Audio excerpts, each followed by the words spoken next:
So, Malk, you bring up Anthony Pettis, who I just thought he had an incredible story. Not only have an incredible fight last week, but I mean, what a weight he had on his back. This guy's carrying around, right? From the cover of the Wheaties box to the injury to shifting stuff around. He bursts on the scene at 145. At 145, we've got one talk: Jose Aldo versus Conor McGregor. Well, what a difference a day makes, because all of a sudden, now you've got a player named Anthony Pettis, former champion. He and Jose have a history that dates back over 2 years where people have been wanting to see this fight, including the two of them. I don't think it's likely that Conor goes back, but all of a sudden it becomes less important for the division as he does, because now you got Anthony Pettis. So, am I the only one that's picked up on the fact that these guys are on a collision course, or has your phone rang on this? I mean, certainly people know Chael, that fight's happening. The reason why I think I'm the best in this business is because my phone didn't have to ring. I made other people's phones ring. You know, as soon as he won that fight, Sean Shelby came over to me. He says, "Dude, my phone is off the hook." I said, "Dude, I can imagine." I said, and I started texting Dana. I started texting. I told Sean right then and there, we want the big fight.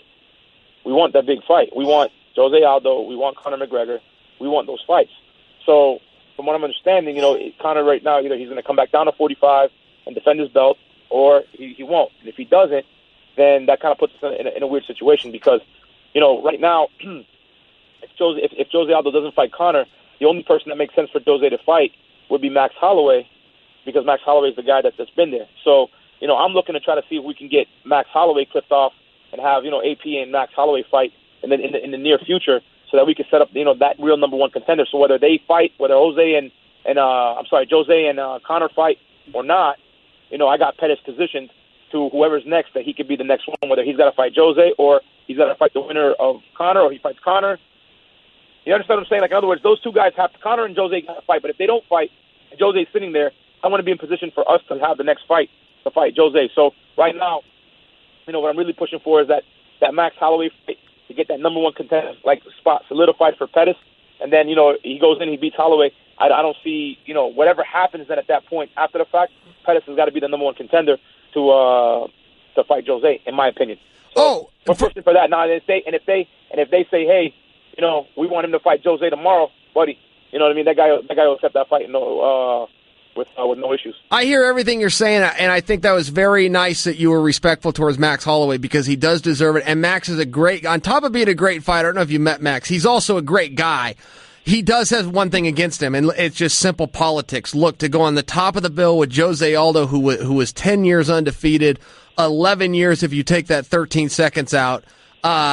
You need a big name. Just in fairness, that's one thing Max has against him, and that leaves you with one guy, and that is Anthony Pettis. I'm not sure they don't skip right to it, Malk. I personally don't think Conor's going back. I'm with you. Listen, I'm with you. Again, you got to just understand. For right now, I'm on a podcast. This is all vocal. I'm telling you sometimes I keep it PC, Chael. Usually I just tell you how I feel, whatever it is. No disrespect to Max Holloway. I think Max Holloway is a terrific person. I think he's a terrific fighter. I think Max Holloway will absolutely get his chance as well. But if you really sit here talking about selling tickets and making big fights, then the UFC has right now an awesome opportunity to do one of three things, which is Conor versus Jose, Conor versus Pettis, Pettis versus Jose. Those are three fights right there that I think anybody... Malk, are you there, buddy? Hear me? Yeah, I got you now. Okay. Did you hear me? Yeah, I have you now. You were given the layout of the only three fights that make sense, and then you went dark. Okay, well, so the three fights that make sense. I said what's awesome now for the UFC is that they got three fights that I think could sell out stadiums. When I say stadiums, I mean like the arenas that they use, and people would tune in and buy pay-per-view to watch. And that's Jose versus Conor, the rematch to unify the belt. And then you've got Conor versus Pettis, Jose versus Pettis. I think those are three fights right there that at any point in time, in any arena in the world, at any date, you're going to get people to tune in and watch those fights. I think Pettis brings something to the table. I mean, I don't know if you watched that first round with Oliveira. This was Pettis' first weight cut. We obviously got to get him more used to this weight and his cardio, at this weight and all that. But did you see that first round against Oliveira? Oh, yeah, I watched the whole fight. Round. I mean, he dominated it from the beginning to the end of that first round bell. It seems like he's got his pop back, he's got his swag back, and to me, that's a scary Anthony Pettis. And I still think that was 70 to 80% of what Anthony Pettis could really do in a fight. So can you imagine Anthony Pettis kicking McGregor in his ribs one time, the way he did Oliveira, how he did Cowboy, how he has done other guys? I just don't see, you know what I'm saying, fights going that long with guys like that fighting. I think that's a testament to Jose, to Conor, to Pettis, even to guys like Max. But you're right. I think that those 3 fights are the fights that weight class, can easily have now, where people are going to say, holy shit, Jose's fighting Pettis. Jose's fighting Conor. Conor's fighting Pettis. And those are fights that could easily be fight of the year in any 3 of those matchups, any way you look at it. Yeah, I fully agree, and I'll give you my prediction. Now, I just don't think Conor's going to go back down. I don't see a motivation there. He clearly wants to fight up in weight. I mean, he fought all the way at 170. They're going to throw him right into a title shot at 155 if he chooses to go there. I just think that's the move that he makes. He already I'm putting myself in Conor's shoes. I'm going, well, look, I already beat this guy. I'm already the champion down there. I hate the weight cut. The money's no different. Let's just move up. I'm going to get it right back in a title shot anyway. It's not any easier or any harder up here. It's kind of the same. And the outside pressures Conor would get is, look, we have nobody else at featherweight. There is no one. We've already done Frankie twice. Kenny Florin retired. We don't have anyone to put in there with Jose, but all of a sudden that just changed. Now they do have somebody for Jose. To your point, Max Holloway, but to my point, Anthony Pettis. So I think some of those outside pressures on Conor from a political standpoint, I think they start to go away. And now all of a sudden... Well, here, check this out. Chael, how about this?